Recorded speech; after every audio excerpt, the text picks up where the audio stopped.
باللہ من الشیطان الرجیم بسم اللہ الرحمن الرحیم شہر رمضان الذی انزل فیہ القرآن صدق اللہ العظیم الصلاۃ والسلام علیکہ یا رسول اللہ وعلی آلہ واصحابہ حبیب اللہ۔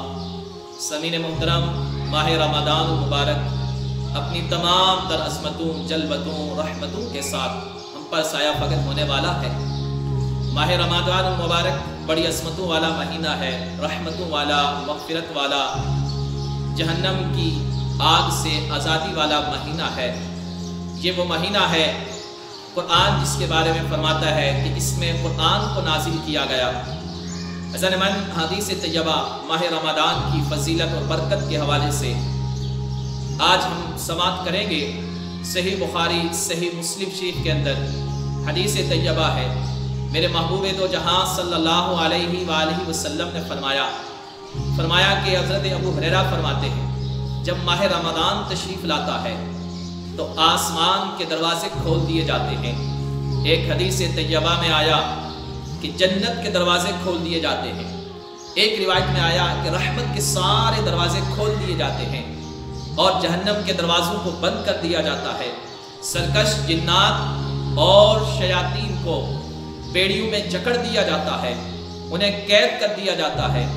عزیزان من، ایک حدیث طیبہ میں آیا ابن ماجہ شریف کے اندر آپ علیہ السلام نے فرمایا کہ جب ماہ رمضان کی پہلی رات آتی ہے، سرکش شیاطین اور جنات کو قید کر لیا جاتا ہے اور جہنم کے دروازے بند کر دیے جاتے ہیں، جنت کے دروازوں کو کھول دیا جاتا ہے اور پھر منادی پکارنے والا پکارتا ہے، اے خیر طلب کرنے والے متوجہ ہو جا، اے شر کے چاہنے والے باس آ جا۔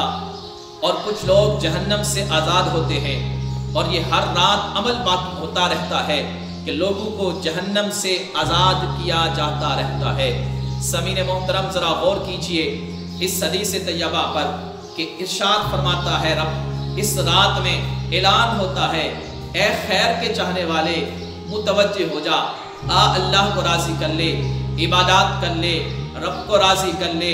گناہوں کرنے والوں کو کہا جاتا ہے کہ گناہوں سے باز آ جاؤ، اللہ کی نافرمانیوں سے باز آ جاؤ۔ سامعین محترم، میرے محبوب علیہ السلام کی ایک حدیث طیبہ، ایک اور حدیث طیبہ میرے محبوب علیہ السلام نے فرمایا، صحیح بخاری صحیح مسلم کے اندر حضرت سہل بن سعد رضی اللہ تعالیٰ عنہ روایت فرماتے ہیں، میرے محبوب علیہ السلام نے ارشاد فرمایا کہ جنت میں 8 دروازے ہیں، 8 دروازے ہیں، اور ارشاد فرمایا کہ ان میں سے ایک دروازے کا نام ریان ہے، اور فرمایا یہ وہ دروازہ ہے کہ اس دروازے سے صرف وہی داخل ہوں گے جو روزہ دار ہوں گے۔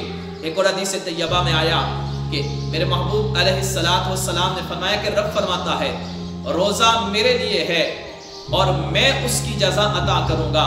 اور ایک روایت کے الفاظ یہ ہیں کہ انا اجزا بھی، میں خود اس کو جزا عطا کروں گا۔ اور ایک حدیث میں آیا کہ رب فرماتا ہے میں خود ہی اس کی جزا ہوں۔ میرے محبوب علیہ السلام نے فرمایا روزہ دار کے لیے 2 خوشخبریاں ہیں، 2 خوشخبریاں ہیں۔ فرمایا ایک خوشخبری افطار کے وقت ہے اور دوسری رب سے ملاقات کے وقت ہے۔ سامعین محترم، یہ رحمتوں والا مہینہ ہے، یہ نزول قرآن کا مہینہ ہے۔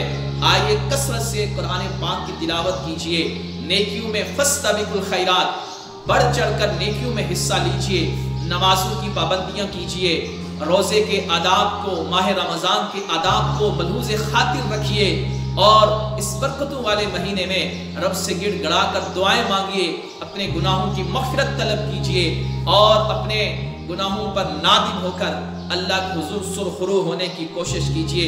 سامعین محترم، حدیث طیبہ میں آیا کہ جب ماہ رمضان آتا ہے، عام حالت میں یہ ہے کہ ایک بندے کی نیکی 10 گنا تک بڑھا دی جاتی ہے، اور قرآن کی آیت کے مطابق 10 سے لے کر 700 گنا تک بڑھا دی جاتی ہے۔ مگر اللہ تعالیٰ فرماتا ہے کہ روزے کی جزا جو ہے، روزے کی جو نیکی ہے، اس کا اجر اس سے کہیں گنا زیادہ ہے۔